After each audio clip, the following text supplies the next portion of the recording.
So, Virginia's 2024 session is underway. Time flies, right? About 3 days into it, but not a whole lot has happened so far, and that's sort of par for the course. Right now, they're just reviewing all of the bills that have been brought up, sponsored, and deciding whether they're going to move forward. So, today I'm going to do a little bit of a rundown as to what's happened so far. The first thing is just a recap of my earlier video from this week on Youngkin's proposed budget. And surprise, surprise, he hates poor people. I went over that in a little bit more depth in my other video, so I won't harp on that too much here. He's in the news again, though, because he decided to whitewash a very historic shot of the new speaker, Don Scott, and Senator Lucas, who are both black members of our representative body, from a promotional shot for the 2024 session. And you can see that here. Senator Lucas called him out on Twitter for that, and he deserves it. Other than that, John McGuire has been in the news. John McGuire III, excuse me. Good things come in threes, but not with John McGuire's apparently. He's had a litany of crazy bills, and he's known for being a little bit cuckoo anyway. But my favorite of his that failed is SB 83, which would slacken the already ridiculously loose homeschooling requirements and basically make it so that anybody without any proper education or any formal instruction can teach their kids whatever they want. Which is unfortunately not all that different from how things are right now, but at least it's not worse.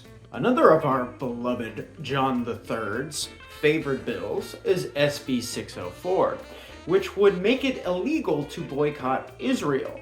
That's right, no company nor employee for a company would legally be allowed to participate in a boycott of Israel. Regardless of where you come down on that specific issue, it's wrong to prohibit boycotting. That's free speech. I don't want to spend too much time harping on this loser, but 3 Johns, 3 bills, right? And my least favorite of the bunch is SB 37, which is a revived version of so-called Sage's Law, which, despite all of the conservative obfuscation and scare tactics on the issue, really is just another anti-trans bill, because it would require forced outing of trans students by staff at schools, either their counselors or their teachers, once they learn of so-called gender incongruence, to provide that information to their parents. Now, there's many issues with that, the prime of those being that parents might not be supportive of transgender youth, and they deserve to not be punished for their identity while they're figuring themselves out. Now, I don't want to harp too much on the bad, so 3 bad bills should be answered with 3 good bills, don't you think?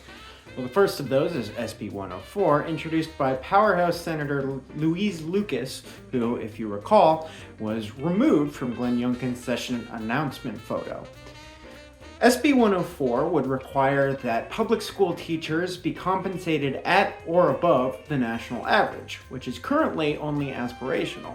Next up is SB 237, introduced by Ghazala Hashmi and supported by Jennifer Boysko. SB 237 establishes a right to contraception, which means that anybody who infringes upon said right would now have cause of action against them. The last bill I'm going to talk about this week is HB 1001, introduced by Kathy Tran. HB 1001 allows for the collective bargaining of public employees, which is currently prohibited, and would establish the Public Employee Relations Board. It makes sure that public employers and organizations will have to meet with these public employees at the bargaining table in good faith. Now, there's a lot more than these 6 bills in this one scandal to watch and talk about, but I don't want to inundate you guys with too much, especially right at the start. So, as session moves forward, I'm going to continue to post short reactive content to bills as they pass or fail, and talk about any scandals or other news that comes up. You can continue to follow me on Facebook, Instagram, TikTok, or YouTube, all at the Virginia Counter. In the meantime, please let me know what you guys think in the comments. I want to see if there's anything else you think I should talk about or anything you think I missed. Aside from that, please like and subscribe, and I will be happy to engage with you guys into the future.